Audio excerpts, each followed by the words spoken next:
Bem-vindo ao RescueCast. Aqui, debatemos os desafios enfrentados por resgatistas e socorristas dedicados, explorando suas experiências e destacando a importância vital de cada intervenção. Este é o RescueCast, onde a narrativa da coragem se encontra com a urgência da ação. RescueCast, criando espaços, salvando vidas.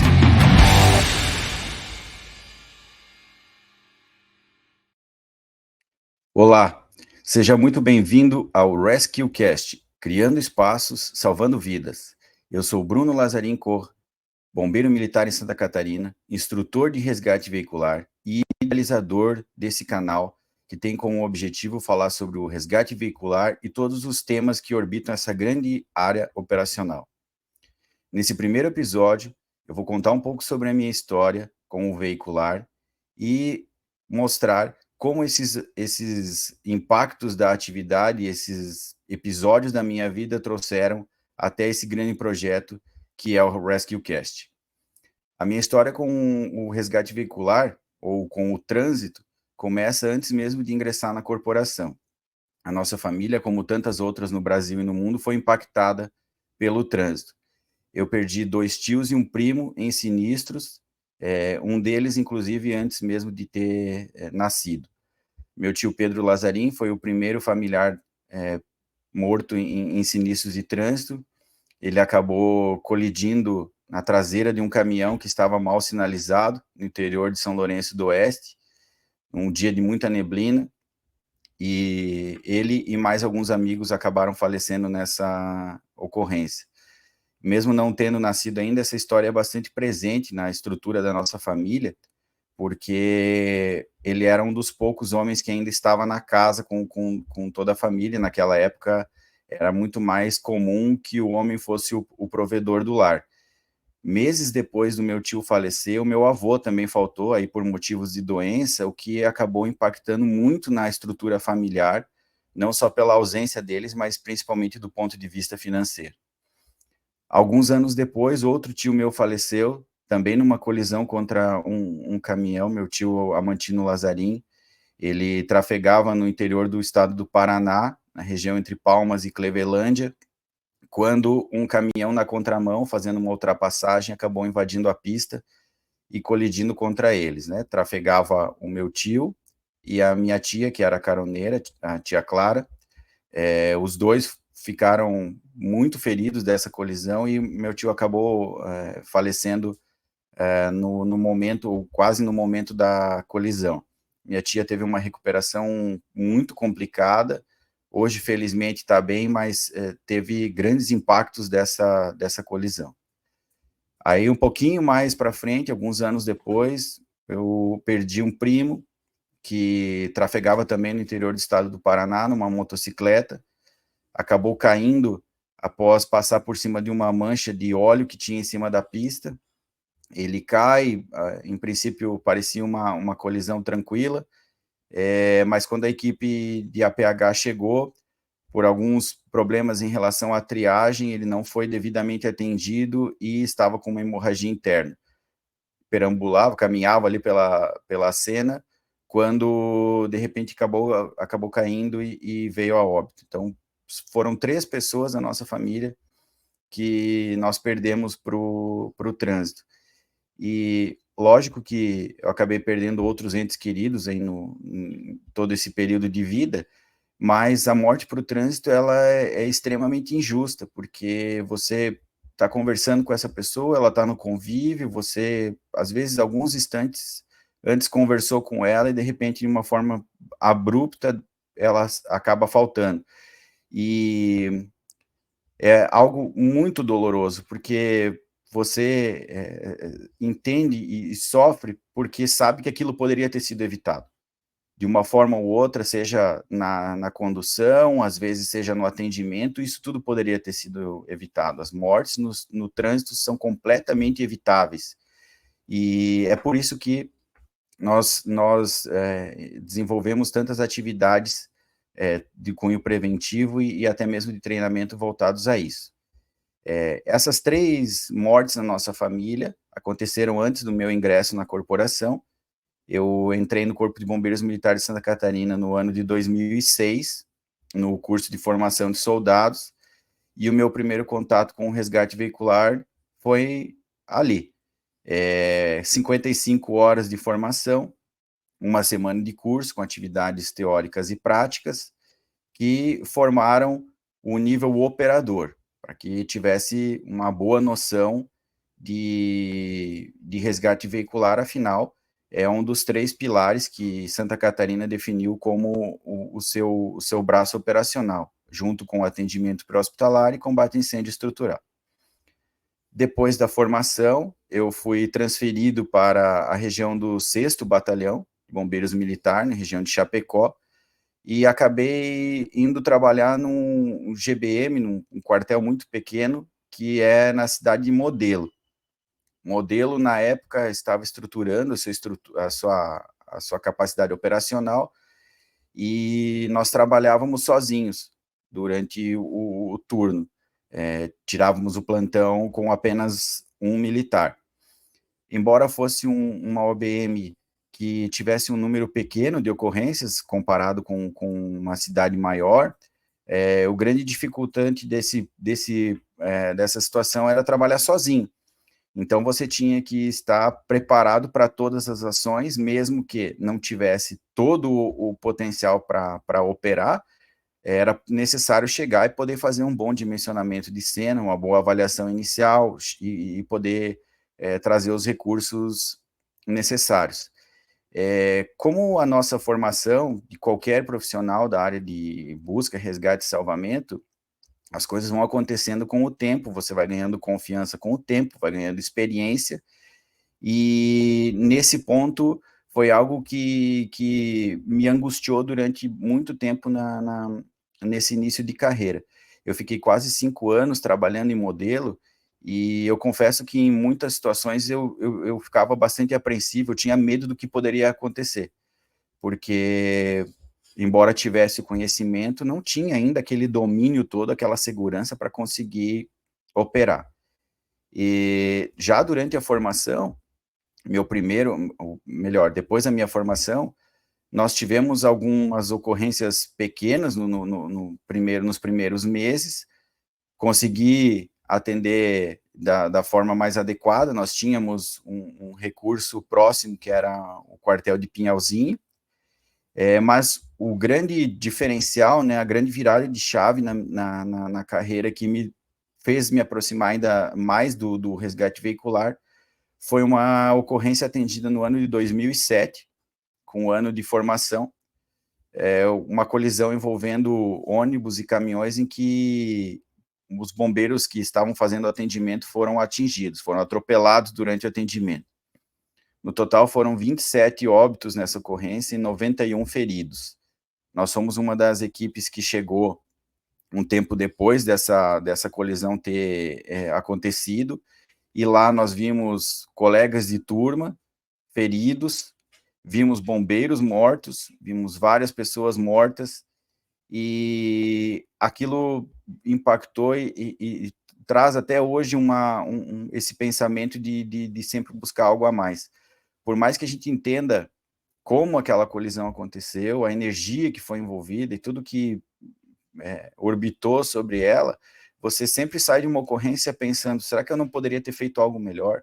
Será que faltou um pouco mais no meu treinamento, faltou um pouco mais de capacitação? Porque é realmente muito difícil ver qualquer pessoa morta num sinistro de trânsito, e ainda mais quando você tem que lidar com a mesma farda que você usa, com a mesma roupa que você usa, o mesmo equipamento ali preso nas ferragens já em óbito.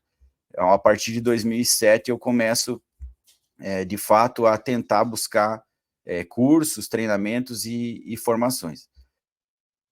Eu, nessa linha, trabalhei grande parte do meu período em atividade operacional, no período como praça, eu fui cabo também, e na sequência, quase 7 anos, depois, eu ingresso no curso de formação de oficiais, saindo no ano de 2014.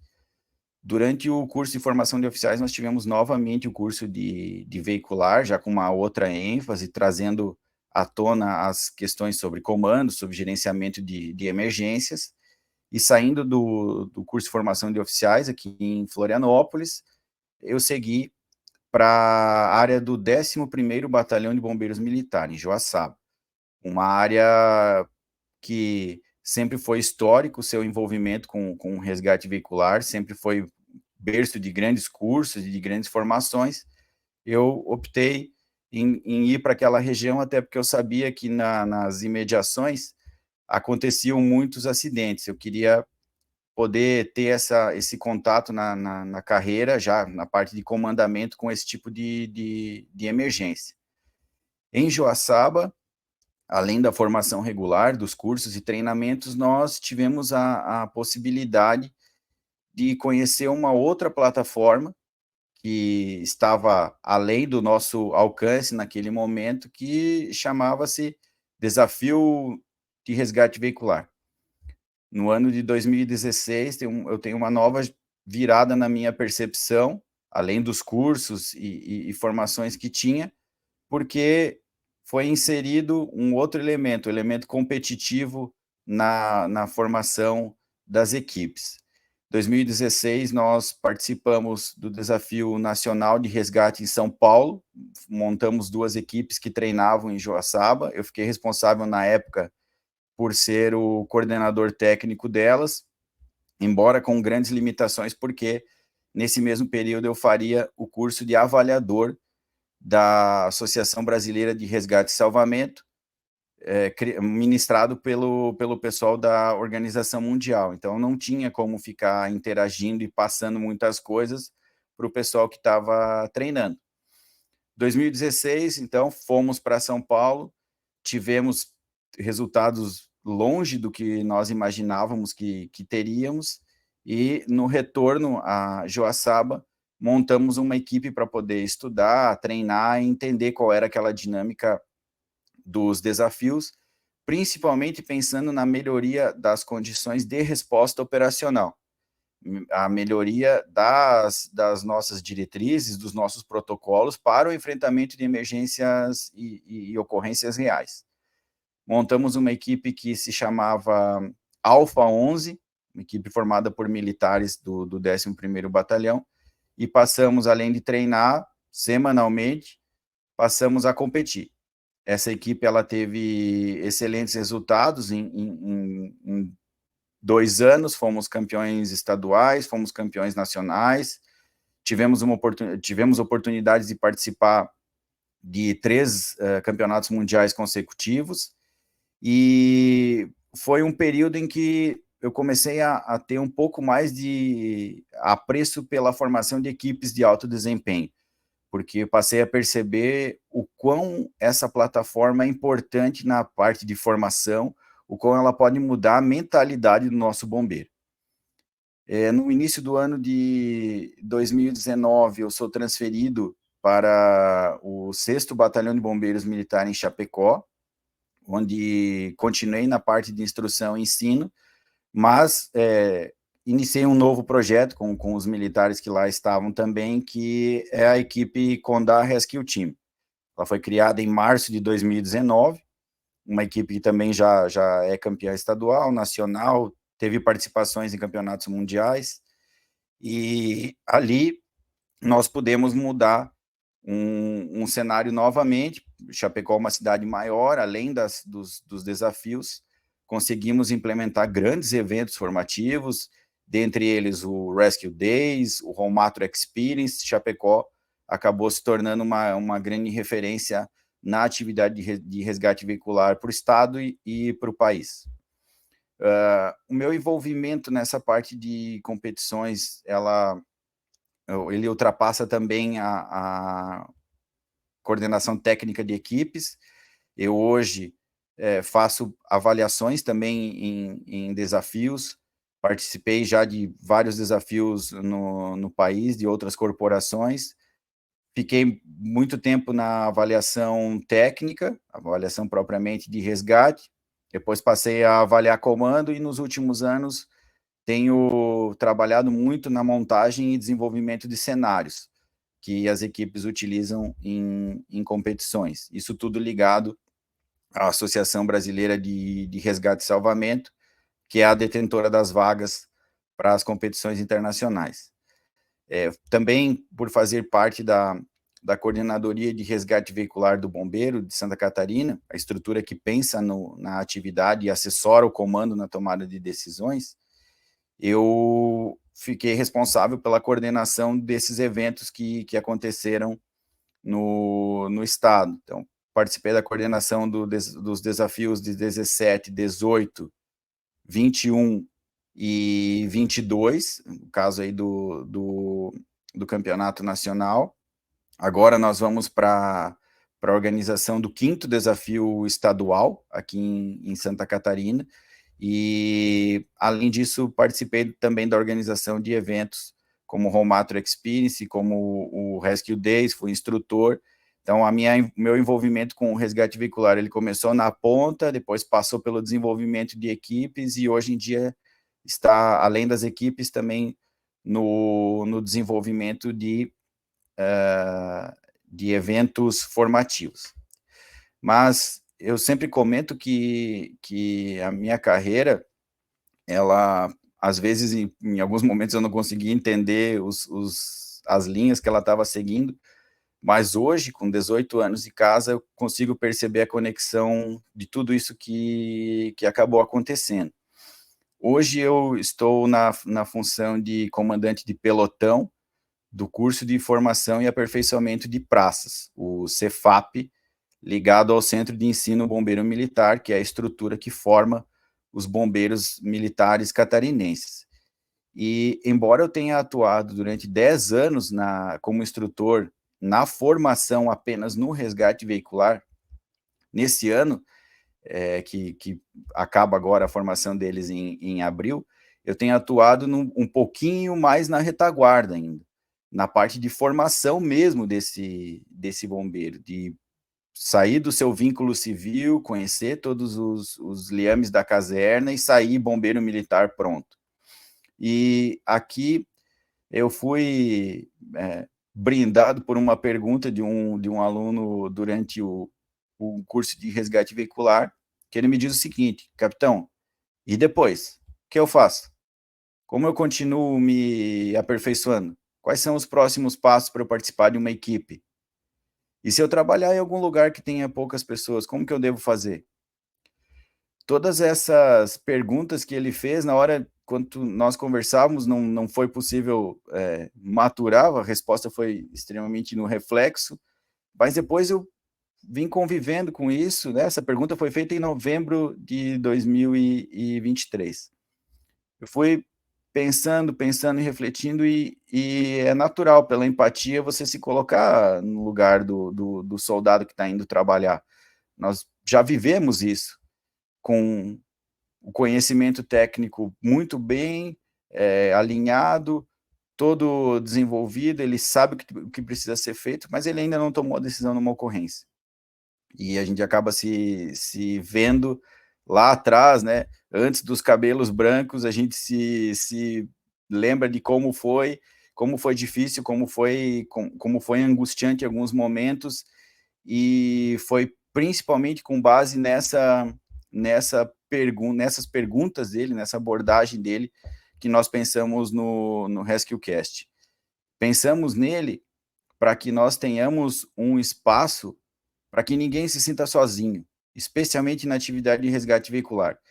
Eu fui um grande privilegiado, tenho muita fé, tenho certeza que isso foi Deus quem fez, de colocar em diversos momentos da minha carreira e da minha vida pessoas que fizeram a diferença, pessoas que deram amparo, pessoas que ensinaram, pessoas que deram oportunidade.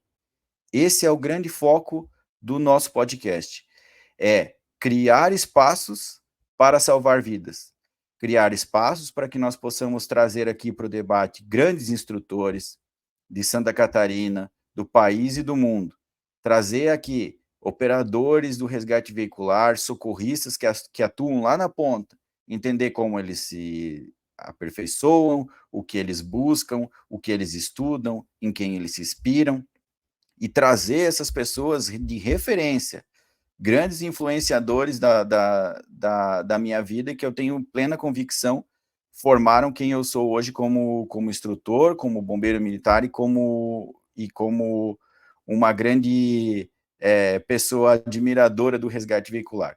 Essas pessoas foram fundamentais. Vejam que eu não citei nenhum nome até aqui, com exceção dos meus familiares que faleceram, né? E eu fiz isso de propósito, eu vou trazer cada uma dessas pessoas que fez a diferença, que faz a diferença na atividade do veicular, para que você aí no seu quartel, em casa, consiga se inspirar em cada uma delas, assim como eu fiz também durante todo esse período como bombeiro militar.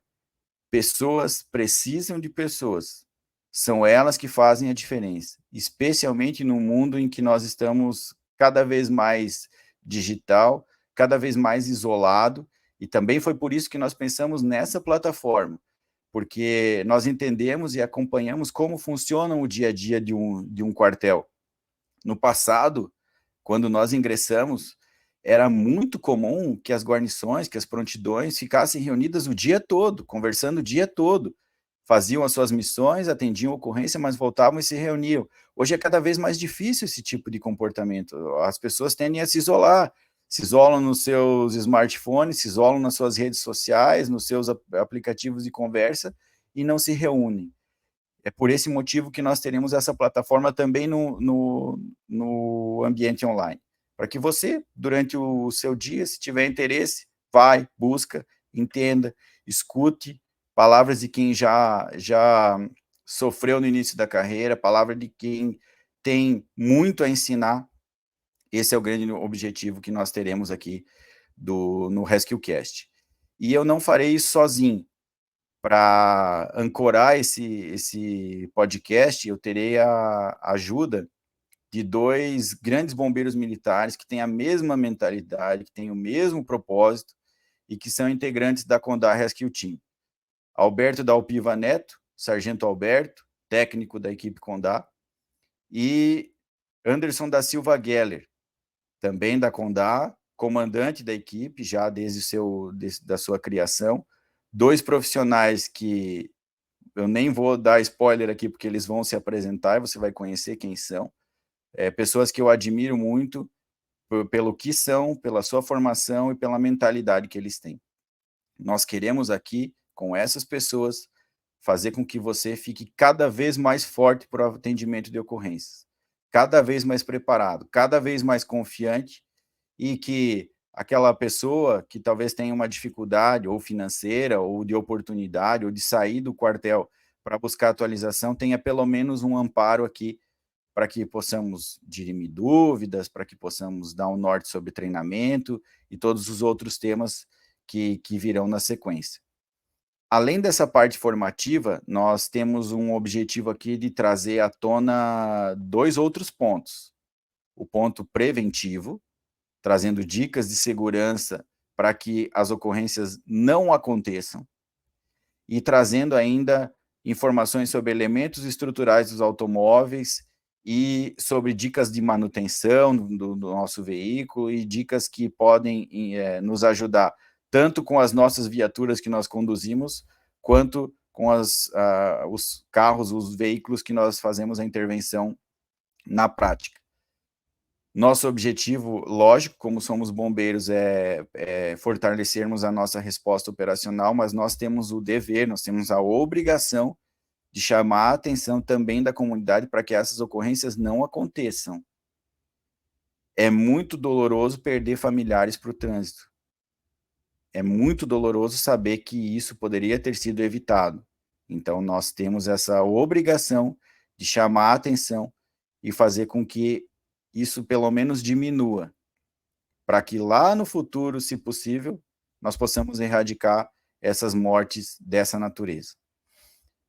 Finalizando esse primeiro episódio, quero dizer que nos episódios seguintes nós teremos a apresentação desses militares que eu mencionei anteriormente, Sargento Geller e Sargento Alberto, para que você possa entender a história deles e como haverá essa conexão aqui com o podcast, e para que você também possa entender qual é a dinâmica que vai muito além das entrevistas que teremos aqui no RescueCast. Gostaria de agradecer desde já a todos os nossos apoiadores que você vê aí nessa barra inferior: AutoAnker, Resquad, SOS Sul, Yorn Tattoo, Resgatécnica e Sisbom. Todos parceiros envolvidos na mesma causa de diminuir mortos e feridos no trânsito. Então, desde já, o nosso agradecimento a cada um de vocês por ter comprado essa ideia, por ter apoiado essa causa e que façamos cada vez mais um trânsito seguro. Agradeço toda a atenção dos senhores e senhoras que passaram esse tempinho rápido aí aqui. Nos próximos episódios traremos muitas novidades. Fique ligado e sempre com a atenção. Há, acima de todos nós, um degrau de conhecimento. Nós nunca estaremos prontos. Por isso, tudo que você tiver de possibilidade de estudar e de se aperfeiçoar pode fazer a diferença numa ocorrência real.